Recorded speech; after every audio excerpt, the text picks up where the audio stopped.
हमें भी उस रहस्य को समझना चाहिए जो संतों के जीवन में पाई जाती है। वही जीवन पवित्रता और एक ऐसी अपूर्व धारा को हमारे भीतर जन्म देते हैं जिस रहस्य को हम सब लोग नहीं समझ सकते हैं।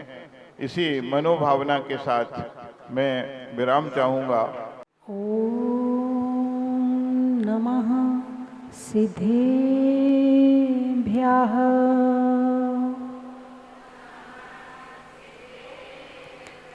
ओम नमः सिद्धेभ्यः। ओम नमः सिद्धेभ्यः।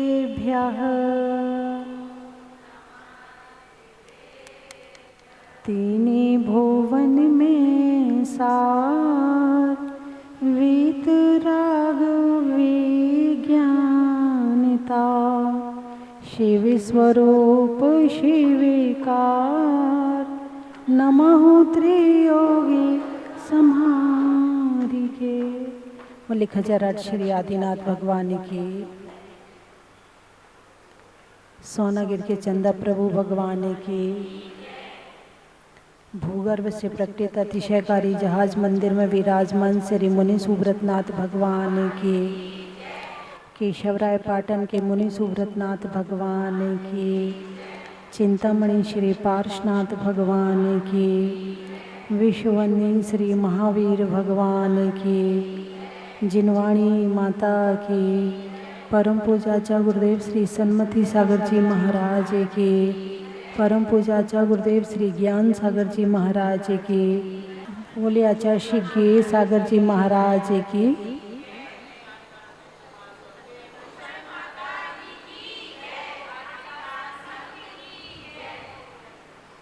धर्म स्नेही बंधुओं, अभी भैया जी ने आपसे दान की बात कही।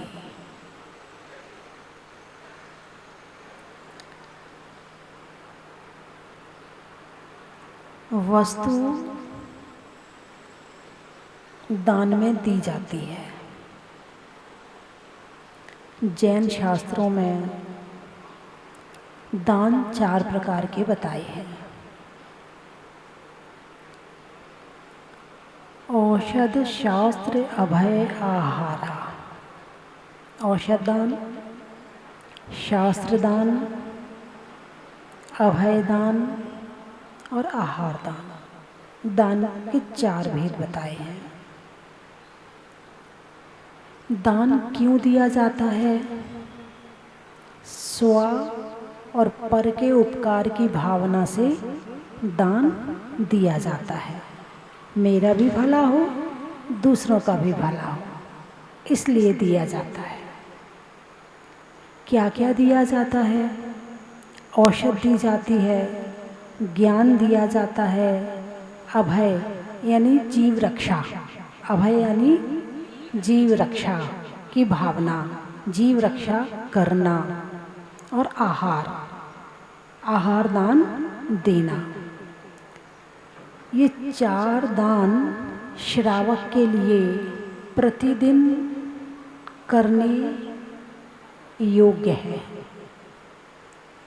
श्रावक को ये 4 दान प्रतिदिन करना चाहिए, है ना। औषध दान, बीमार को, दुखी को औषधि देना, किसी के जीवन को स्वस्थ करना।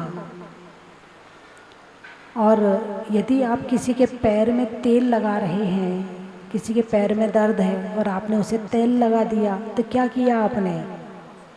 औषध दान दे दिया, है ना। अकेले दवाई देना ही दान नहीं है, इसके अलावा आप उसके स्वास्थ्य के लिए जिस तरह भी कार्य करते हैं वो सभी औषध दान के अंतर्गत आ जाएंगे। किसी के सिर में पीड़ा हो रही है, किसी को बुखार हो रहा है, किसी को कोई कष्ट हो रहा है, तो क्या होगा उससे आपने उसके स्वास्थ्य को ठीक किया, है ना। और यहाँ तक कि किसी का मन अच्छा रहे, मन में कषाय उत्पन्न ना हो, उसका मन बीमार ना हो, तो इसके लिए फिर दूसरा दान बता दिया है। एक होता शरीर के लिए औषध दान, और मन को, आत्मा को अच्छा करने के लिए बता दिया ज्ञान दान। कौन सा दान? ज्ञान दान, है ना। तो वैसे शास्त्र भी ज्ञान दान के अंतर्गत ही आते हैं, है ना। और शास्त्र के अलावा जो प्रवचन आदि हैं वो भी ज्ञान दान के अंतर्गत आते हैं। भगवान आपको क्या देते हैं? बोलिए ना, समूह शरण में बैठकर ज्ञान देते हैं, है ना। अच्छा, साधु संत आपको क्या देते? आप क्यों साधु संतों के पास जाते हो? क्या मिलता है वहाँ जाने के बाद में? ज्ञान मिलता है। ज्ञान मिल गया, अब ज्ञान से होता क्या है भाई? किसी को आपने भोजन कराया तो पेट भरा, किसी को आपने दवाई दी तो उसका सिर दर्द, पैर दर्द, पेट दर्द ठीक हुआ, ठीक है, ये तो समझ में आता है। लेकिन ज्ञान लेने से मिलता क्या है? अरे बोलिए ना, क्या मिलता ज्ञान लेने से? प्रवचन सुनाया, आपने सुन लिया, बताइए क्या मिला आपको? कुछ मिला क्या आपको? ये आत्मा का कल्याण क्या होता है? नहीं, आत्मा का कल्याण क्या होता है? पहले तो ये इसको ही समझ लो। ये इस बात को, इस शब्द को हर कोई प्रयोग करता है। भाई मंदिर क्यों जाते? आत्मा के कल्याण के लिए। उपवास क्यों करते? आत्मा के कल्याण के लिए। ये कल्याण है क्या? भाई कल्याणक तो 5 होते हैं: गर्भ कन्या कल्याणक, जन्म कल्याणक, तप कल्याणक, ज्ञान कल्याणक और मोक्ष कल्याणक। ये 5 कल्याणक होते हैं। अब इस 5 कल्याणक में से ये आत्मा का कल्याण नाम का कौन सा कल्याण है?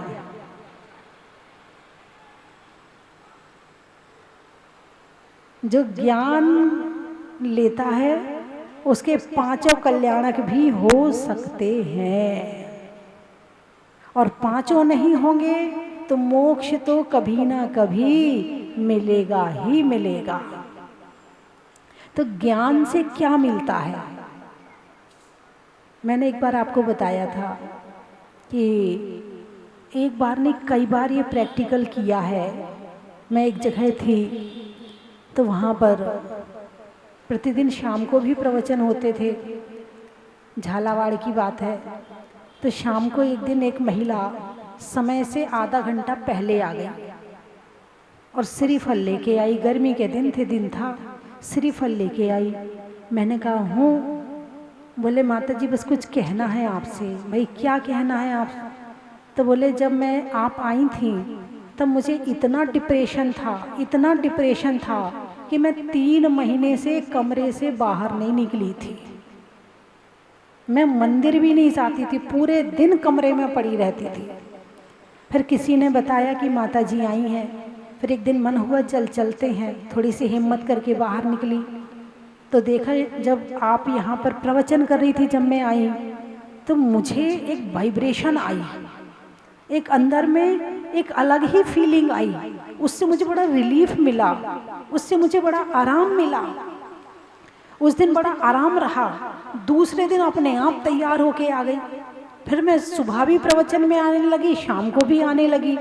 और केवल आपको 4-5 दिन हुए हैं अभी आपको यहाँ आए, और मुझे ऐसा लग रहा मैं बिल्कुल ठीक हो गई।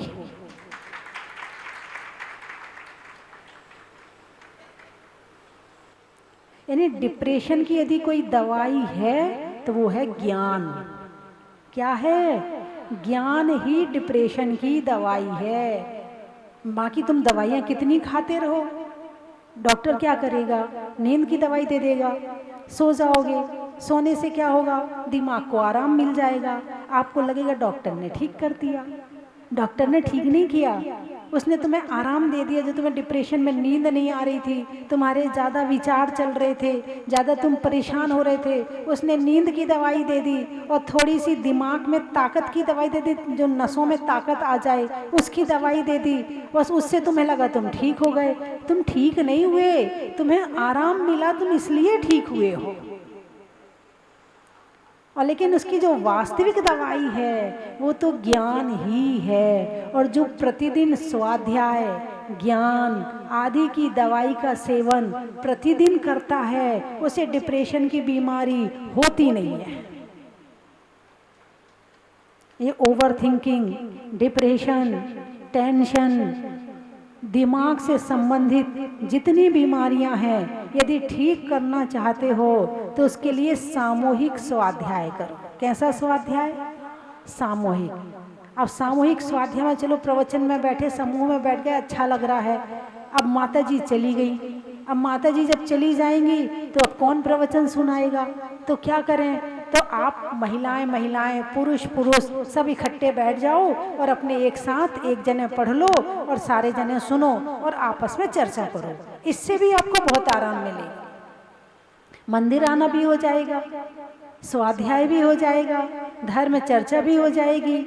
जो घर में उस समय में पाप हो रहा था वो भी रुक जाएगा और आपके घर वालों पे भी प्रभाव पड़ेगा। हमारी मम्मी ना बहुत अच्छी है, बहुत स्वाध्याय करती है। हमारी मम्मी ना अष्टमी चौदस को आलू नहीं बनाती है। हमारी मम्मी ना शुद्ध भोजन कराती है। यानी आप लोग अपने दादा दादी का उदाहरण देते ना, हमारी दादी ऐसी थी, हमारी दादी ऐसी थी। अब तुम्हारे बच्चे तुम्हारा क्या उदाहरण देंगे? मेरी मम्मी जीन्स पहनती थी, मेरी मम्मी होटल में खाने जाती थी, यही उदाहरण देंगे और क्या करेंगे? नहीं, अपना जीवन एक आदर्श बनाओ, उससे तुम्हें भी सुख शांति रहेगी और तुम्हारे बच्चों को भी शिक्षा मिलेगी। और यदि तुमने अपना जीवन आदर्श नहीं बनाया तो तुम क्या अपने बच्चों को शिक्षा दे पाओगे? जब तुम ही शिक्षा नहीं ले पा रहे हो तो बच्चों को क्या शिक्षा दे पाओगे? जिसकी जड़ खोखली होगी तो पौधा क्या हरा होगा, और खोट जब सोने में होगी तो कंगन क्या खरा होगा। बंधुओं, ज्ञान दान और भी उदाहरण देखे हैं। एक बार कुछ लोग सफ़र करके कहीं जा रहे थे तो 20 शहर कहीं रास्ते में, मैं जहाँ थी वो भी प्रोग्राम था कि माता जी के पास भी जाना है। आके कमरे में बैठे, उनकी बेटी को बहुत तेज़ बुखार हो रहा था गाड़ी में, और वो ये सोच रहे थे कि माता जी के दर्शन करने के बाद में उसे यहीं पर डॉक्टर को दिखाएंगे, उसके बाद उसे आगे ले जाएंगे। वो आके कमरे में बैठे, स्वाध्याय चल रहा था, चर्चा चल रही थी। अब थोड़ी देर चर्चा होती रही, चर्चा चलती रही, स्वाध्याय चलता रहा, और जब जाने लगे तो उनकी जो बेटी का बुखार था गायब। ऐसे एक नहीं, बहुतों की दवाइयाँ छूट गई हैं, बहुत लोग स्वस्थ हो जाते हैं। अभी एक बहन जी साथ में आई थी शिवपुरी से, वो बीपी की दवाई रोज खाती थी, प्रतिदिन खाती थी, लेकिन जिस दिन से आई और यहाँ पर रोज प्रवचन में बैठी, उस दिन से उन्होंने बोले माता जी एक आध दिन ज़्यादा सिर विर दुखा था, उस दिन मुझे खानी पड़ी, नहीं तो 3 महीने हो गए मैंने बीपी की दवाई नहीं खाई है। यानी आत्मा का स्वास्थ्य किससे ठीक होता है? ज्ञान से। और जिसकी आत्मा बीमार उसका शरीर बीमार, और जिसकी आत्मा स्वस्थ शरीर में बीमारी होते हुए भी स्वस्थ।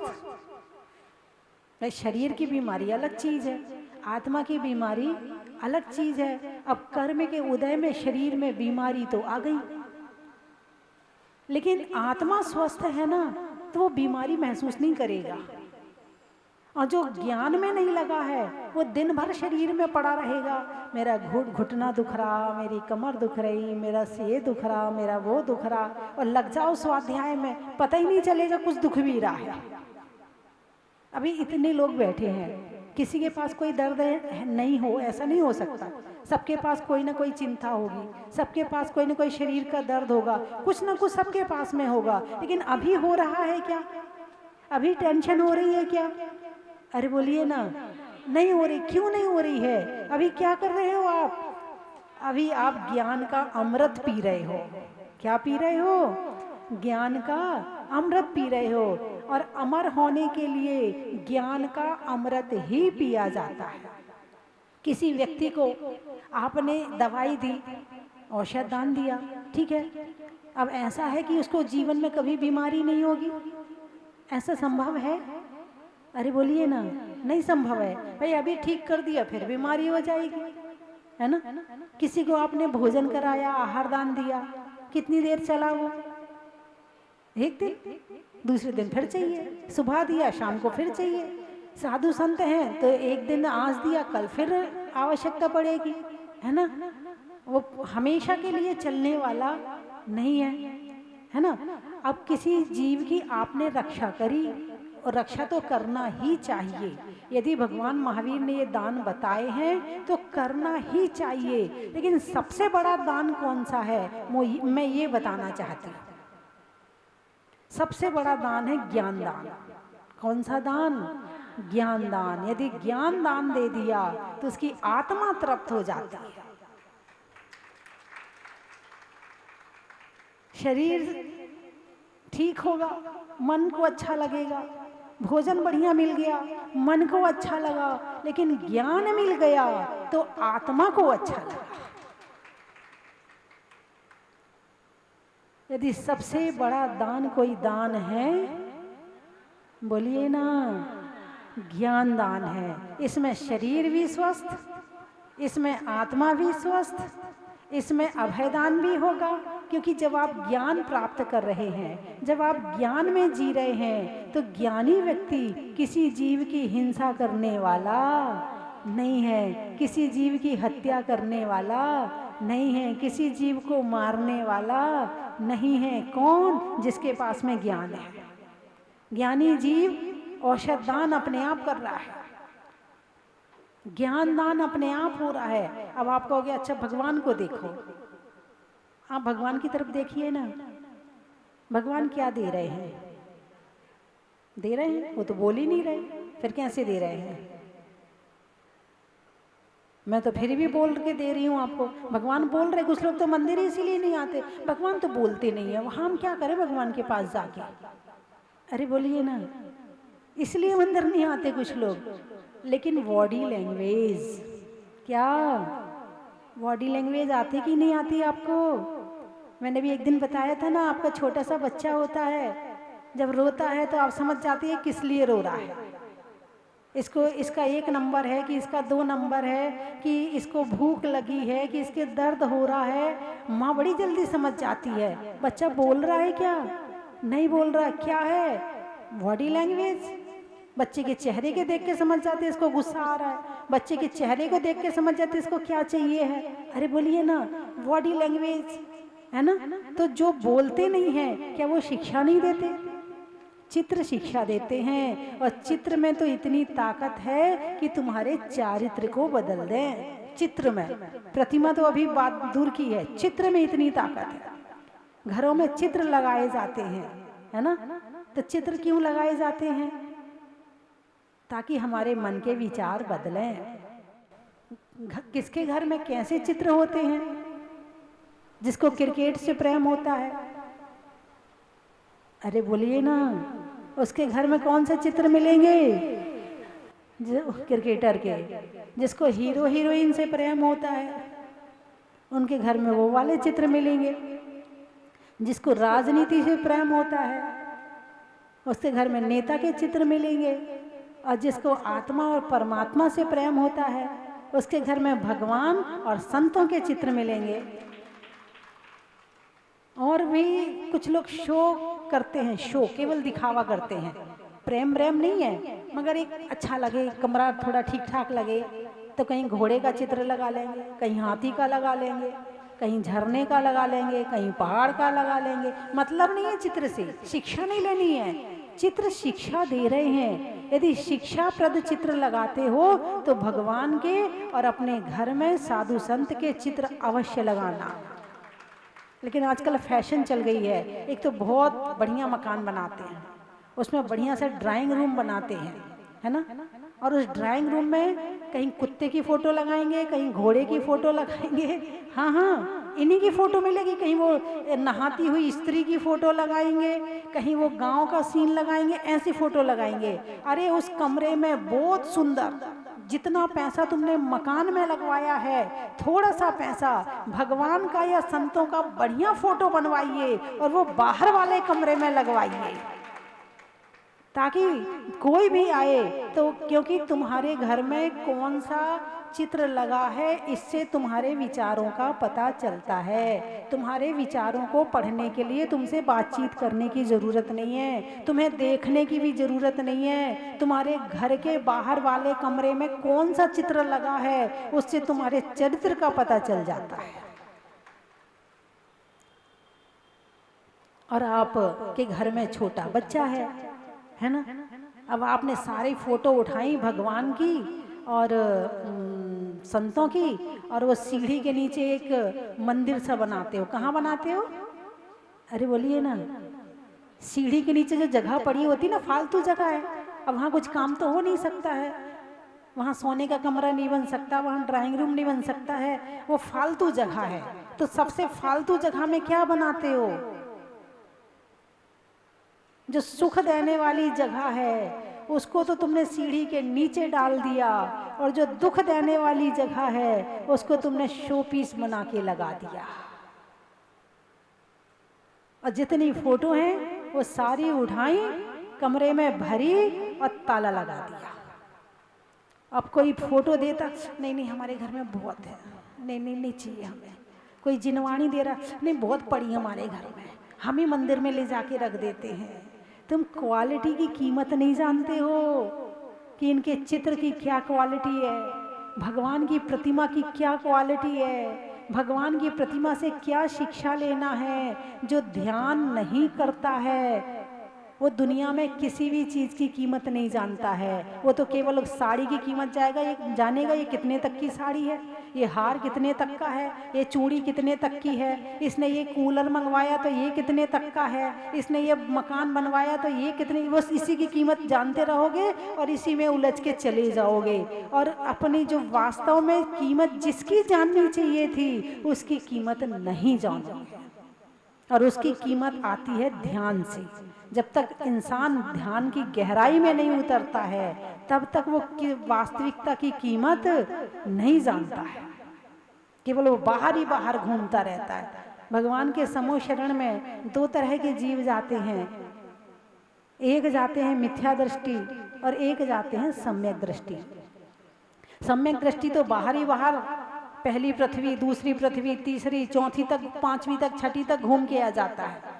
हाँ, बहुत सुंदर बावड़ी है, बहुत सुंदर खाई है, बहुत सुंदर लता भूमि है, बहुत सुंदर ध्वज भूमि है, बहुत सुंदर भवन बने हैं, देखो कैसे नाट्यशाला में नृत्य हो रहे हैं, वही मजा लेते रहता है। लेकिन जो सम्यक दृष्टि होता है वो भगवान के चरणों तक पहुंचता है। और भव्य यदि मिथ्या दृष्टि भी हो और वो भगवान के चरणों में पहुंच जाए तो उसे सम्यक दर्शन की प्राप्ति हो जाती है। अब आप मंदिर में जाके क्या देखते हो समझ लेना। मंदिर में भगवान कितने नजर आते हैं, मंदिर में झालर कितनी नजर आती हैं, मंदिर में छत्र और आपको चंवर कितने नजर आते हैं, और भगवान को देखने के बाद आपके क्या भाव होते हैं पता लगा लेना। मैं कौन हूँ, किसी दूसरे को बताने की जरूरत नहीं है। और इन सारी बातों का ज्ञान होगा ज्ञान से। किससे होगा? ज्ञान होगा। अभी आपने 6 ढाला की पहली ढाल पढ़ी, नरक का वर्णन पढ़ा, कुछ लगा अंदर में, कुछ डर सा लगा, संवेग हुआ, कुछ 4 गतियों से भ्रमण करने से कुछ मन में विचार आया कि नहीं नहीं अब ऐसा काम नहीं करना कि ऐसी गतियों में हमें जाना पड़े, ऐसा मन में विचार आया। कैसे आया? ज्ञान होने के बाद में। और ज्ञान नहीं होता तो घूम रहे थे। ज्ञान होने के बाद पता चलता कि मैं कहाँ हूँ और मैं कहाँ पहुँच सकता हूँ और मेरे अंदर क्या शक्ति है। कब पता चलता है? जब ज्ञान होता है। तो ज्ञान दान बट रहा है, बरस रहा है चारों तरफ से। इसी में आप चर्चा करनी है अनर्थ दंड की। किसकी? अनर्थ दंड की। अब जो अगला अनर्थ दंड है उसका नाम है हिंसा दान। क्या नाम है उसका? हिंसा दान। अनर्थ दंड, दंड यानी सजा। बोले उसको दंड दे दो, कहते हो ना, उसको दंड दे दो। दंड यानी सजा दे दो। अनर्थ यानी व्यर्थ की। व्यर्थ में जो सजा मिले, नहीं मिल, यदि हम चाहते तो नहीं मिलती, लेकिन फिर भी हमें व्यर्थ में सजा मिल रही है, तो भाई किसके कारण से मिल रही है? खुद के ही कारण से मिल रही है। ऐसा काम किया कि तुम नहीं भी करते तो काम चल सकता था, लेकिन तुमने किया, उससे पाप का बंध हुआ। इसलिए इसको कहा है अनर्थ दंड। दंड यानी सजा, व्यर्थ की सजा ना मिले, इसलिए अनर्थ दंड त्याग व्रत होता है। और यदि इस त्याग व्रत को नहीं लिया तो व्यर्थ की सजाएं खूब भुगतोगे। अपने पाप की सजा तो हमें कम मिलती है और व्यर्थ में किए हुए पापों की सजा ज्यादा मिलती है। व्यर्थ में इसकी चर्चा, उसकी चर्चा है, उसकी बुराई, उसकी निंदा, उसकी चुगली, पाप का उपदेश, इधर उधर की कहानियां पढ़ना, सीरियल देखना जिनसे कोई मतलब नहीं, क्रिकेट देखना, मैच देखना, ये करना, व्यर्थ की न्यूज़ सुनना। अब तुम रोज न्यूज़ सुनते हो, कब से सुन रहे हो? अरे बोलिए ना, कब से न्यूज़ सुन रहे हो? यदि तुमने नहीं भी सुनी होती तो क्या होता, और सुन ली तो क्या हुआ? नहीं सुनी होती तो क्या होता, और नहीं सुनी तो क्या होगा? यानी कोई फर्क नहीं पड़ने वाला। लेकिन उन सब चीजों में विचार कर करके जो हमारे पाप का बंध होता है उसकी सजा हमें मिलती है, और वो है अनर्थ दंड, व्यर्थ की सजा भोगना। यदि किसी को अपराध ना किया हो और उसको सजा मिल रही हो तो क्या कहोगे? अरे देखो उसको फालतू में डांट रहे हैं, फालतू में हमें, और दूसरों की तो छोड़ो, खुद के लिए फालतू में बोल दिया हमसे, हमने ऐसा कुछ किया तो है नहीं है, फिर भी हमारे से बोलते रहते हैं, ऐसा करते हैं, ऐसा करते हैं। हम बुरा लगता है? नहीं लगता। लेकिन व्यर्थ के काम करके कितना पाप का बंध करते हो और कितनी सजा भुगतते हो। अरे बोलिए ना। और ऐसा नहीं कि मेरे कहने से आप छोड़ दोगे, हाँ, मेरे कहने से आप अभी यहां से उठ के ही शुरू रहोगे, उठ के ही शुरू रहोगे। क्यों? क्योंकि जब तक आप स्वाध्याय से नहीं जुड़ोगे, खुद से नहीं जुड़ोगे, तब तक ये सारी चीजें छूटने वाली नहीं है, ये रहेंगी। और इनके संस्कार गहरे पड़े हुए हैं, ना चाहते हुए भी हो जाता है। तुम भूल ही जाते हो कि तुम किसी की निंदा भी कर रहे हो, तुम्हें पता ही नहीं चलता कि तुमने बिना उसमें कौन सा क्या कर्म कर लिया और बंद कर लिया। उसी में है हिंसा दान। कौन सा दान? हिंसा दान। आप करते हो कि नहीं करते हो? अब कहोगे माता जी हमें तो पता नहीं हम करते हैं कि नहीं करते। दान तो करते हैं, मगर हिंसा दान करते हैं कि नहीं करते ये नहीं पता है। हाँ, दान में अभी जो यहाँ पर मंदिर बन रहा है ना केशराय पाटन में, इसमें हमने दान किया है, इस मंदिर निर्माण में हमने दान किया है, वो तो हमें पता है। लेकिन हिंसा दान किया कि नहीं किया ये हम नहीं जानते हैं। अनर्थ दंड, व्यर्थ का सजा, व्यर्थ की सजा है ना। तो व्यर्थ की सजा, माचिस देते नहीं देते किसी को? पड़ोस में यदि तुम्हारी माचिस खत्म हो जाए, तुम पड़ोस से मांग के ले आते नहीं ले आते? ले आते हो ना। और देने वाला देता भी है, नहीं माचिस नहीं दूंगा। भाई क्यों नहीं दूंगा? इससे आप इसका दुरुपयोग भी कर सकते हो, इससे आग भी लगा सकते हो, आग में जलकर भी मर सकते हो। रस्सी देते हो कि नहीं देते? चाकू देते कि नहीं देते? कोई मांगे तो मना थोड़ी करते, फटाफट दे देते। नहीं, इन चीजों के त्याग का, इन चीजों का त्याग होना चाहिए कि माचिस, अग्नि, रस्सी, चाकू हैं, और भी दो चार चीजें और होंगी, मैं स्मरण करके बताऊंगी। ये चीजें किसी को नहीं देना चाहिए, क्योंकि इससे वो हिंसा आदि कर सकता है। चाकू है, अब आपने चाकू दे दिया, अचानक कोई दुश्मन उसके घर आया और वो चाकू लेके जा ही रहा था, उसने उस पर वार किया, उसने चाकू उस पर चला दिया।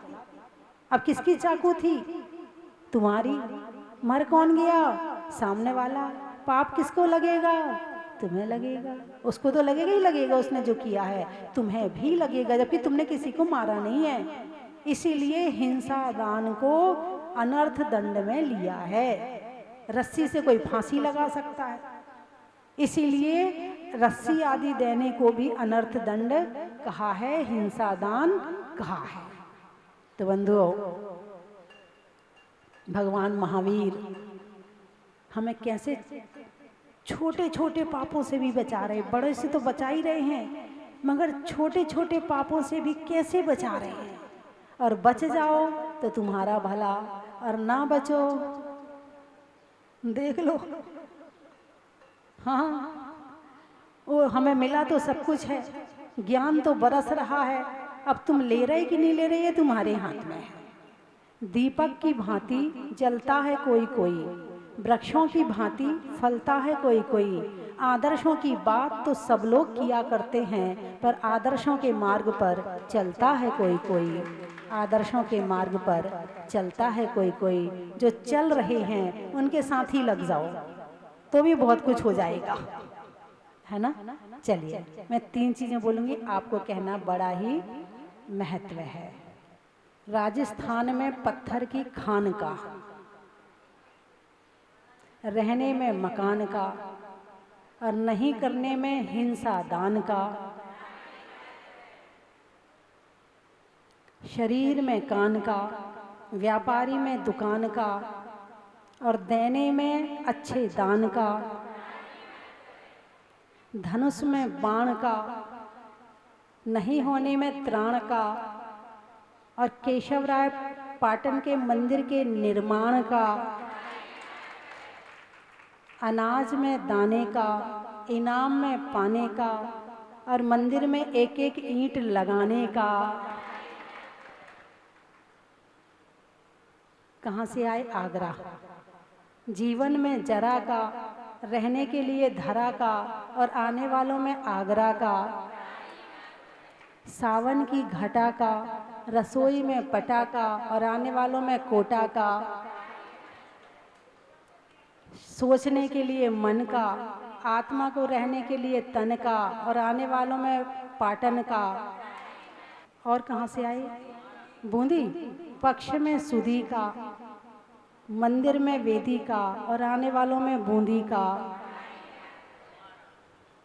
आकाश में तारा का, लगाने में नारा का, आने वालों में गुहारा का। गाने में सुर का, नृत्य में नुपुर का, आने वालों में छतरपुर का। मैं इस क्षेत्र पर पहली बार आया हूँ, और मैं परसों केशवराव पाटन गया था, तो वहाँ पर माता जी से आशीर्वाद लिया था। माता जी, पहली बार जा रहा हूँ, और यहाँ पर मुझे शांति धारा करने का सौभाग्य प्राप्त हो। पर माता जी की कृपा इतनी रही, माता जी ने कहा, बेटा तू शांति धारा तो करेगा, पर पहले प्रथम अभिषेक भी तू ही करेगा। जय हो स्वस्ति भूषण माता जी की। मैं और मेरा परिवार यहाँ पर की सभी सुख सुविधाएं देखकर सब कुछ अच्छा लगा, बहुत अच्छा लगा। मैं यही भावना बाता हूँ, हे प्रभु हमें परिवार सहित, और हमारा बड़ा परिवार है, सबके सहित यात्रा कराने का पुण्य भाव मिले। करीबन 4-5 साल पहले मुझे शांति धारा करने का मौका मिला, आज फिर से शांति धारा करने का मौका मिला। बहुत बहुत धन्यवाद। और यहाँ की सबसे बड़ी बात है यहाँ की व्यवस्थाएं। आप लोग जो यहाँ खड़े रहते हो, समाज के आदमी, व्यवस्थाएं बहुत बढ़िया है। चाहे तीर्थ क्षेत्र कितना भी बड़ा हो, व्यवस्थाएं सही नहीं हो तो तीर्थ क्षेत्र फेल हो जाता है, लेकिन आप लोगों की व्यवस्थाएं बहुत अच्छी लगी साहब, बहुत बहुत धन्यवाद। मेरा कई दिनों से मन था कि मैं जहाजपुर जाऊं और भगवान श्री जी के दर्शन करूं। जब मैं यहाँ आया तो मैंने जब प्रतिमा जी की तरफ देखा तो मुझे लगा ये भूगर्भ से प्रकृत प्रतिमा है, ये तो एकदम बिल्कुल नहीं लग रही थी मुझे। मैं बड़ा कन्फ्यूजन में था कि ये नई प्रतिमा है या वही भूगर्भ से प्राप्त हुई प्रतिमा है।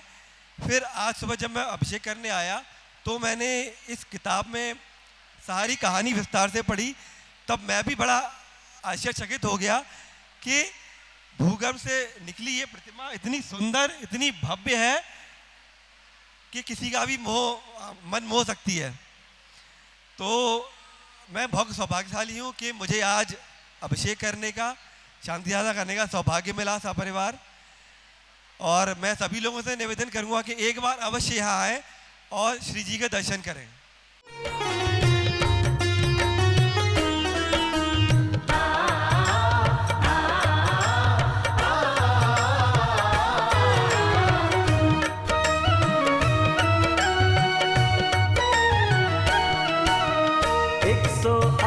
गुणों का स्वामी, इस महामंत्र का कोई न सानी। 108 गुणों का स्वामी, इस महामंत्र का कोई न सानी। नागों के दुख दूर भगाए, यही अनादि मंत्र कहलाए। यही अनादि मंत्र कहलाए। यही अनादि मंत्र कहलाए। नमो हरिहंताणं, नमो श्रीसेताणं, नमो आयर्याणं, नमो वज्रायणं। रत्न की थाल को सजाओ रे आज, रत्नों की थाल को भर लाओ रे आज। आओ आओ करे रे गुणगान आरती भगवन की। आओ आओ करे गुणगान आरती भगवन की। आओ आओ करे रे गुणगान आरती भगवन की।